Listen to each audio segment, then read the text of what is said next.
Hi and welcome to this video. In this video, I will show you how to solve the white lines problem in Illustrator.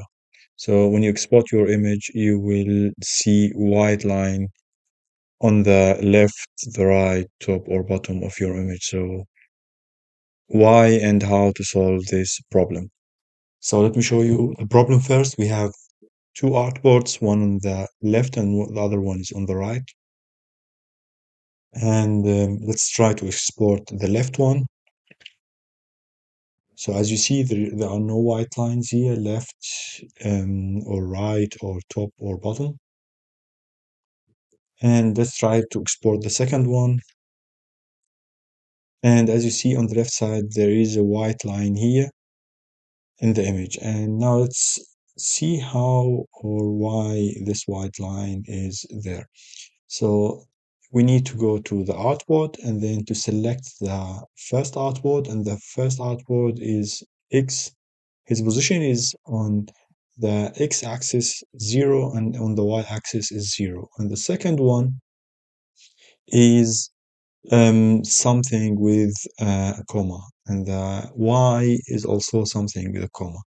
And this comma or this number is causing the white lines problem. So in order to solve it, we need just to round it. So or remove the comma or the number after the comma, and it's gonna work as expected. So now we removed it, and let's try to export the image.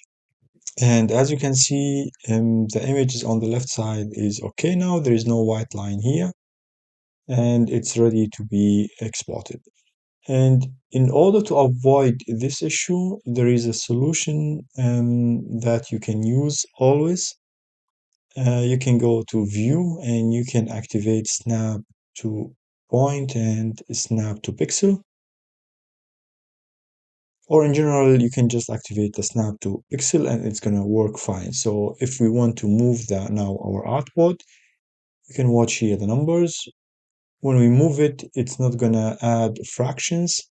So it's going to snap to the pixel. So we will not have it in the future after activating snap to pixel. So that's it for today. I hope you learned something or it helped you.